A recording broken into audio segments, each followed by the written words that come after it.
Hey, how's everybody doing? I have my iced passion tea. So delicious. And today I wanted to take a little bit of time and talk about the 5 stages of grief in relation to leaving a narcissistic, abusive relationship. When we leave a relationship with a narcissist, whether it's they dump us or we dump them, or the proper term is they discard us or we discard them,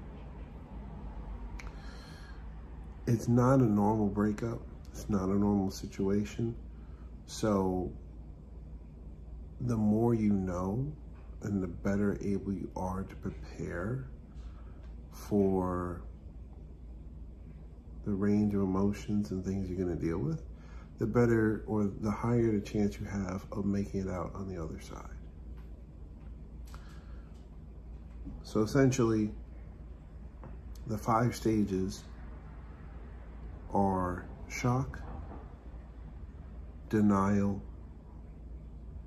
anger, bargaining, and then finally acceptance. Sometimes the order goes in different, the order shuffles out. Sometimes you can go through a range of feelings simultaneously. And some days you can go through the cycle, and then the next day you go through the cycle again, and the next day you go through the cycle again. And what I mean by that is, say Monday you could feel like, yeah, rah, rah, I got this. But by Tuesday, someone sends you an email or you see a picture or something, you're like, oh, you're back to denial, or you're back to bargaining, you're back to that anger. And sometimes we can stay stuck in a certain stage and not look to move forward from there. I know for myself personally, I stood in anger for longer than I should have. So, without further ado, let's discuss it. So, let's say, for instance, you just got discarded, you just got dumped. You just got the phone call, the text message, or the person that you were with said, you know what, I can't do this anymore. You're gonna go through shock.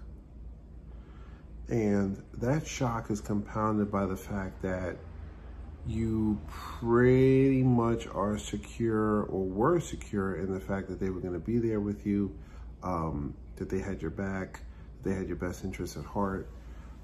Everything's going great. You don't understand what's going on. And that shock it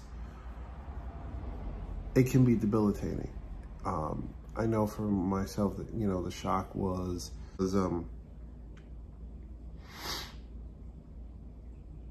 immobilizing, to say the least.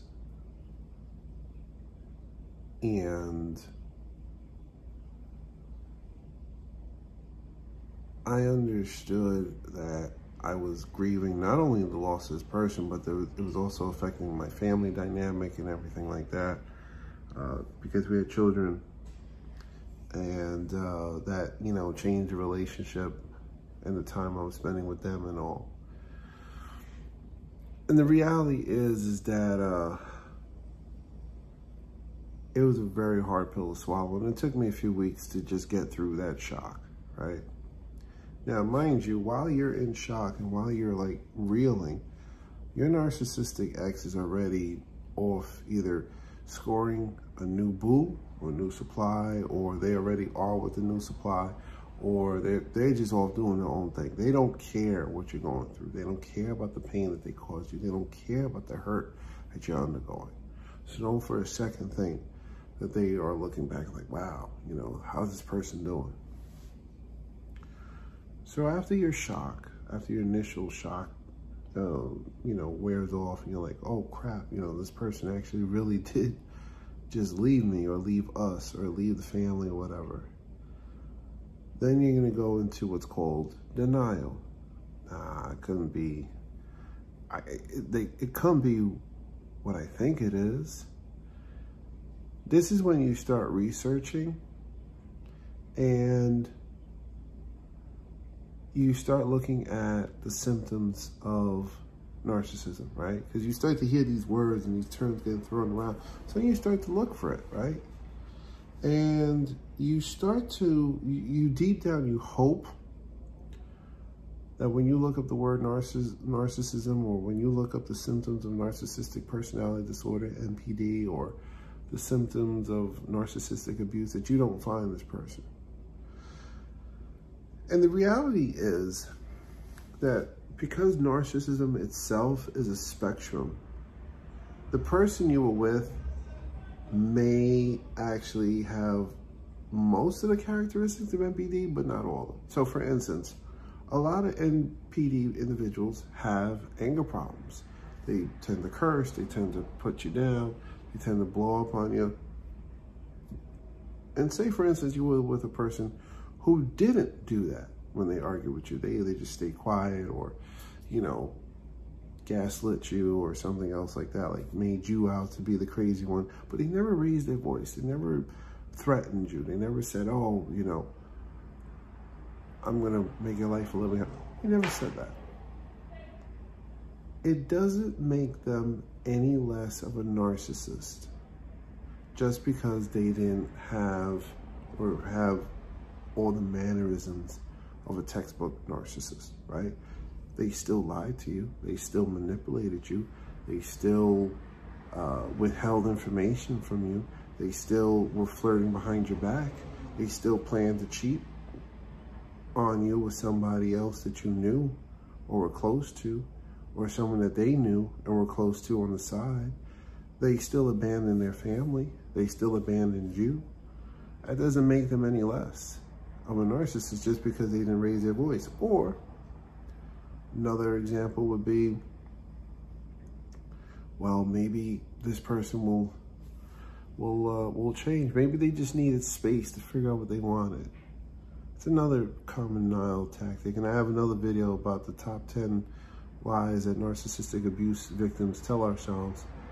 But that's all part of the denial, right? Here is the facts. You were with a person who claimed to love you, who claimed to want to be all about you, but they were only with you for the sole reason of getting fuel, supply, resources from you. That's all. Whether it was security, money, sex, a form of intimacy, because they were never really honest with you, so they weren't truly intimate with you. You may have been intimate with them, but not the other way around. Whatever it was, there was something or something, some good qualities, some good resources that you had that they wanted. So, with that being said, you have to understand that during the denial stage, this is when you start looking at the facts and you start looking at them and you start to hope that they don't line up with the facts. You start to hope that, well, maybe it's just, you know, one of those things, they'll come back, they'll come to their senses. Now, in the rare instance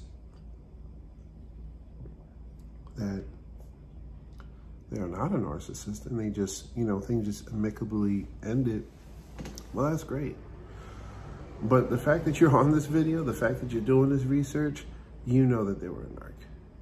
And I'm sure if you look back on your relationship to all the times that things didn't feel that right, you probably would see those tendencies popping out, right? So that's it for denial. Denial is when you start looking at the facts, you start looking at them, and you start hoping, or not hoping, but you say, you know what, I'm not ready to accept the fact that these people are toxic and I need to cut them out, cut them off, and just back away from them as far and as fast as possible. Now the next stage after denial is anger. Anger, sadness, depression, but usually anger. Why did I let myself get involved with this person? Why did they do this to me? Why did they betray me the way they did? Why did I allow this to go on for this long? Why didn't anyone tell me about this, right? I'm angry that they hurt me and that they're off living their life, pretending to be happy on social media. I'm floored by that.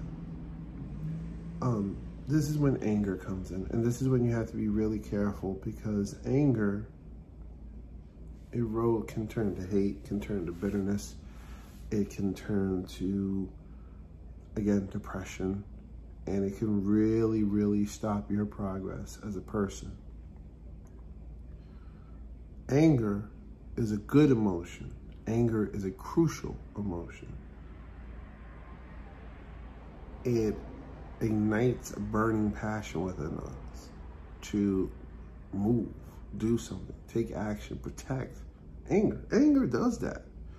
However, when you're coming out of a relationship with a narcissist, the whole, I guess, I wouldn't say necessity, but the good thing about anger is that if you channel it into saying, you know what, I am never letting myself get used like this again.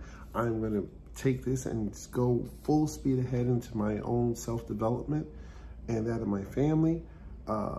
If you take that anger and channel it and use it to motivate you, that can be a very good thing, right? But still, anger, and it's going to take a little while to go through the anger. It's not going to be like, oh, one day you wake up like, I'm angry, and then the next day you're like, I'm cool, I'm fine. It's going to take a little bit. And anger can take many forms. Again, it can take depression. It can come out in the form of being really jaded, morose, just down. And it can also, you have to be careful with anger, because you can either internalize it and it winds up hurting yourself, or you can externalize it and wind up taking out on other people, taking out on family members, children, pets, whatever. And that's not good. My advice, or what I did when I started dealing with anger, was that I immediately went and looked for a therapist to help me process. And getting therapy is not super expensive. You can go online, you can go to Talkspace, you can do BetterHelp.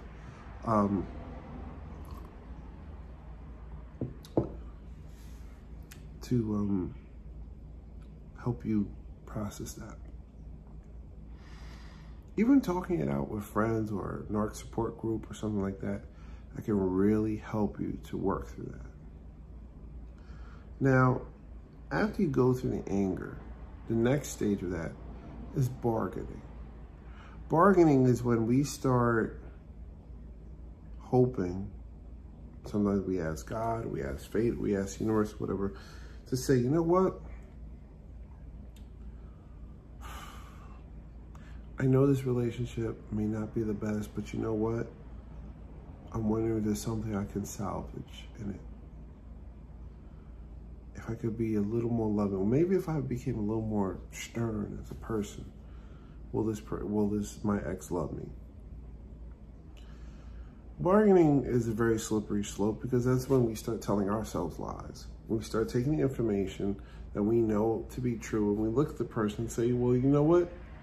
Maybe the information doesn't match up with the person. Maybe there's something still here that I can work with. Maybe I just made myself better. And I'm here to tell you, I hate to burst your bubble, but it's never gonna get better. If your narcissistic ex dumps you or you dump them, either way, the best choice was made, because you are not going to be able. That relationship is not going to get better. It's just not. Narcissistic people don't get better. They just become a little more manipulative as time goes on. Now, once you get through the denial The last stage is finally acceptance. You make peace with the fact that they aren't who they say they were. You make peace with the fact that you will no longer have a life with these people in the way that you envision it. You're gonna make peace with the fact that they lied to you, and they probably will never deal with the consequences of lying to you. And I say that lightly, right? A lot of times they get their comeuppance really quick. Sometimes right after they screw you over or somebody else. But the reality is you come to terms with the fact that they may never deal or undergo any pain or anything like that. The reality is you have to focus on yourself now. You have to love yourself now. You have to undo the chains that bound you guys. You got to focus on, if you have kids together, parenting. You got to focus on your finances, your life, your career, the things you want to do. That's when you hit the acceptance stage.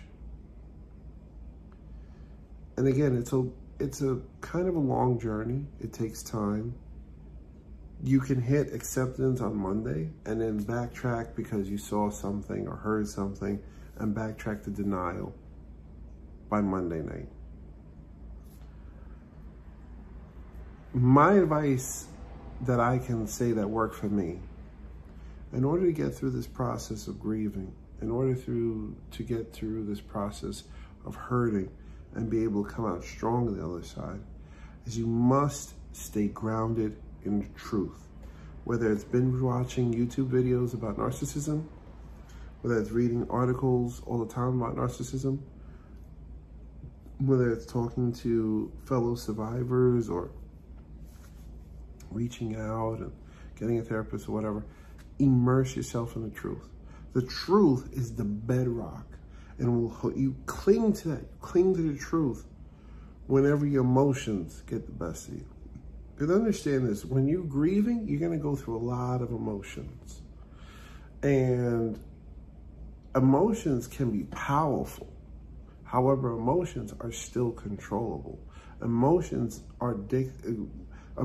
don't dictate us, we dictate them, right? So for instance, emotions like sadness, hurt, anger, rage, all that, those are fine, they're valid. But when we cling to the truth and we say, you know what, I'm gonna stay grounded in the truth, I'm gonna seek it out, I'm gonna apply it wherever I can.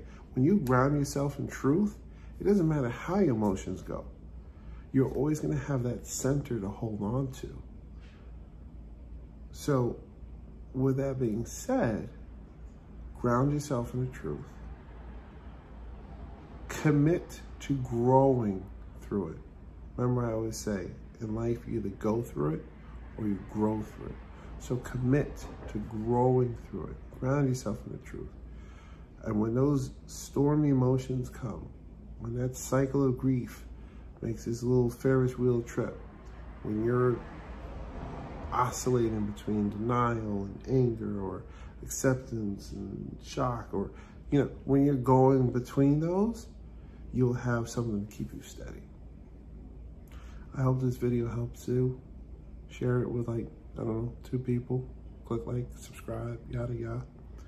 And I hope at the very end of this all, you're able to grow through life, not just go through it. Have a good night.